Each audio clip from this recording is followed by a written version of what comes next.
Saudara, mari kita membuka satu bagian firman Tuhan yang mungkin agak familiar bagi setiap kita. Lukas pasal yang ke-15. Lukas pasal 15. Kita membaca ayat 11 sampai ayat 32. Lukas pasal yang ke-15 ayat 11 sampai 32. Saya akan membacakan untuk saudara-saudara. Lukas 15 ayat 11 sampai 32, demikian firman Tuhan. Yesus berkata lagi, ada seorang mempunyai 2 anak laki-laki. Kata yang bungsu kepada ayahnya, "Bapa, berikanlah kepadaku bagian harta milik kita yang menjadi hakku." Lalu ayahnya membagi-bagikan harta kekayaan itu di antara mereka. Beberapa hari kemudian anak bungsu itu menjual seluruh bagiannya itu lalu pergi ke negeri yang jauh. Di sana ia memboroskan harta miliknya itu dengan hidup berfoya-foya. Setelah dihabiskannya semuanya, timbullah bencana kelaparan di dalam negeri itu, dan ia pun mulai melarat. Lalu ia pergi dan bekerja pada seorang majikan di negeri itu. Orang itu menyuruhnya ke ladang untuk menjaga babinya. Lalu ia ingin mengisi perutnya dengan ampas yang menjadi makanan babi itu, tetapi tidak seorang pun yang memberikannya kepadanya. Lalu ia menyadari keadaannya, katanya, betapa banyaknya orang upahan Bapakku yang berlimpah-limpah makanannya, tetapi aku di sini mati kelaparan. Aku akan bangkit dan pergi kepada Bapakku dan berkata kepadanya, Bapa, aku telah berdosa terhadap surga dan terhadap Bapa. Aku tidak layak lagi disebutkan anak Bapa. Jadikanlah aku sebagai salah seorang upahan Bapa. Maka bangkitlah ia dan pergi kepada bapaknya. Ketika ia masih jauh, ayahnya telah melihatnya, lalu tergelaklah hatinya oleh belas kasihan. Ayahnya itu berlari mendapatkan dia, lalu merangkul dan mencium dia. Kata anak itu kepadanya, Bapa, aku telah berdosa terhadap surga dan terhadap Bapa. Aku tidak layak lagi disebutkan anak Bapa. Tetapi ayah itu berkata kepada hamba-hambanya, lekas, bawa kemari jubah yang terbaik, pakaikanlah itu kepadanya, dan kenakanlah cincin pada jarinya dan sepatu pada kakinya. Dan ambillah anak lembu tambun itu, sembelihlah dia, dan marilah kita makan dan bersuka cita. Sebab anakku ini telah mati dan menjadi hidup kembali, ia telah hilang dan didapat kembali. Maka mulailah mereka bersukaria. Tetapi anaknya yang sulung berada di ladang, dan ketika ia pulang dan dekat ke rumah, ia mendengar bunyi seruling dan nyanyian tarian-tarian. Lalu ia memanggil salah seorang hamba dan bertanya kepadanya, apa artinya semua itu? Jawab hamba itu, adikmu telah kembali dan ayahmu telah menyembelih anak lembu tambun, karena ia mendapatnya kembali dengan sehat. Maka marahlah anak sulung itu dan dia tidak mau masuk. Lalu ayahnya keluar dan berbicara dengan dia. Tetapi ia menjawab ayahnya, katanya, telah bertahun-tahun aku melayani Bapa dan belum pernah aku melanggar perintah Bapa. Tetapi kepadaku belum pernah Bapa memberikan seekor anak kambing untuk bersuka cita dengan sahabat-sahabatku. Tapi baru saja datang anak Bapa yang telah memboroskan harta kekayaan Bapa bersama-sama dengan pelacur-pelacur. Maka Bapa menyembelih anak lembu tambun itu untuk dia. Kata ayahnya kepadanya, anakku, engkau selalu bersama-sama dengan aku, dan segala kepunyaanku adalah kepunyaanmu. Kita patut bersuka cita dan bergembira, karena adikmu telah mati dan menjadi hidup kembali, ia telah hilang dan didapat kembali. Sampai sekian kita membaca firman Tuhan. Saudara, bagian ini saya rasa merupakan suatu bagian yang kita biasa membaca dan sudah sangat familiar sekali bagi setiap kita, kan? Nah, saudara-saudara, di dalam cerita ini ada tiga saudara-saudara tokoh, yaitu satu bapak, satu anak sulung, dan satu lagi anak bungsu. Ya, ada 3 saudara tokoh. Dan saudara-saudara, kalau selama ini pada waktu kita mendengarkan khotbah mengenai Lukas pasal 15 ini, maka saudara kira-kira kita akan melihat saudara-saudara ada pengkhotbah yang paling sering barangkali kita dengar adalah yang mengkhotbahkan dari segi anak yang bungsu, ya. Jadi dia ceritakan anak bungsu itu pergi, ya, dari bapaknya dan seterusnya dan seterusnya dan seterusnya, saudara. Dan titik utama, saudara, dan titik perhatian diberikan kepada anak bungsu.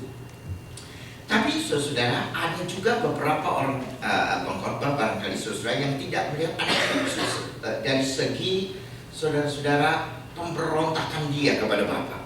Tapi barangkali saudara, dia melihat dari segi daripada sang Bapa itu sendiri, ya, sang Bapa itu sendiri. Jadi saudara, misalnya kalau kita membuat sebuah lukisan, ya, buat sebuah lukisan. Nah, saudara-saudara,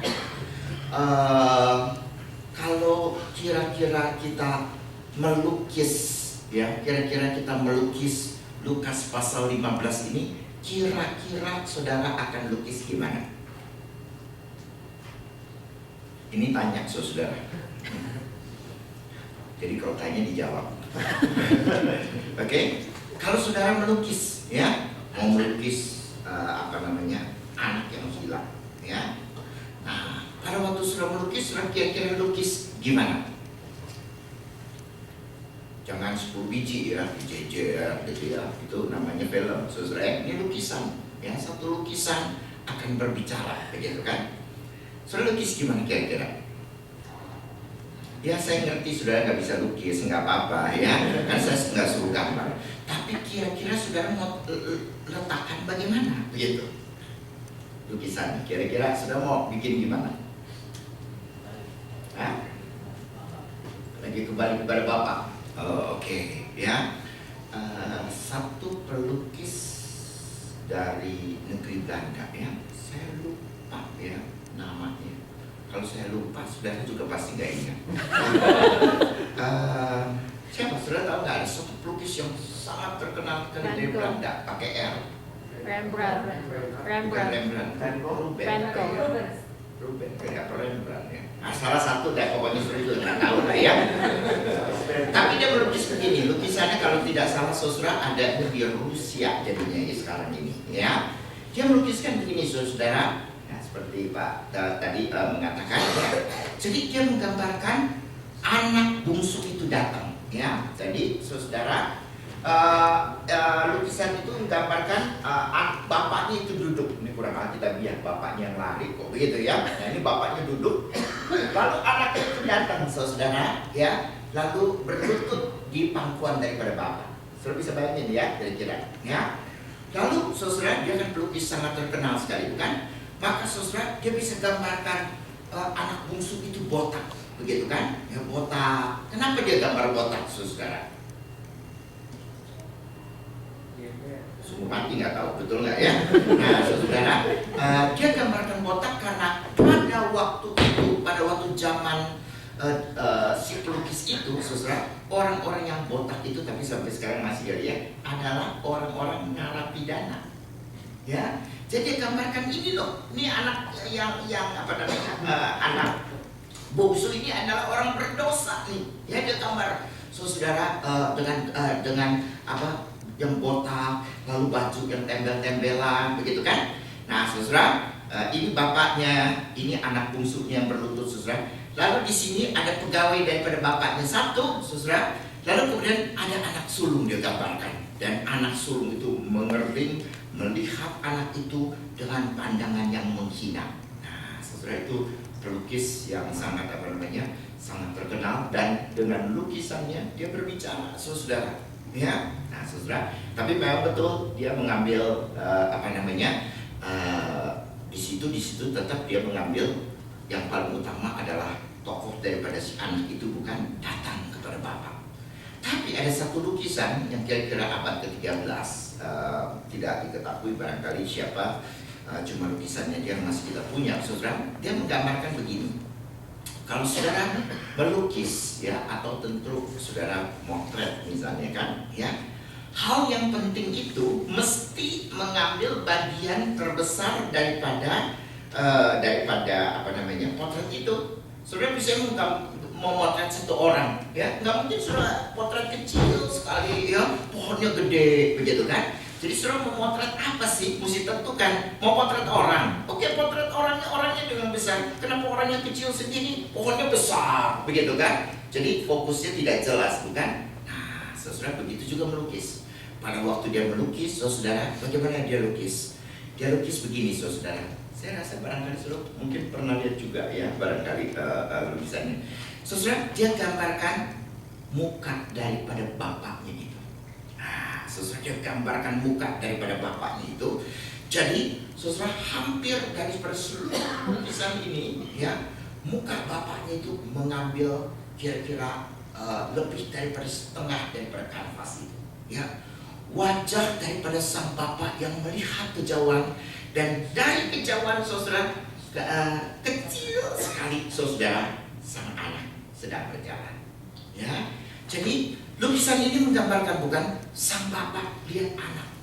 Saudara, pelukis itu berbicara dengan lukisan tentunya, bukan karena dia tidak ngomong, tetapi waktu dia melukiskan itu, saudara, dia bisa gambarkan pandangan mata si bapak yang melihat, waduh, itu jangan-jangan anak saya. Pancaran mata yang penuh kasih, pancaran mata yang penuh pengampunan, pancaran mata yang kangen sama anaknya yang selama ini hilang, bukan? Nah, saudara, di situ kita lihat bahwa apa yang dia pentingkan di dalam bagian ini sebenarnya adalah apa? Adalah sang bapak. Ya, nah, saudara, ada beberapa dan jarang sekali juga saudara pengkhotbah yang menggambarkan tentang anak sulung. Ya, nah, saudara, itu biasanya. Tapi hari ini saya ingin mengajak saudara untuk memberikan perbandingan saudara antara anak bungsu dengan anak sulung.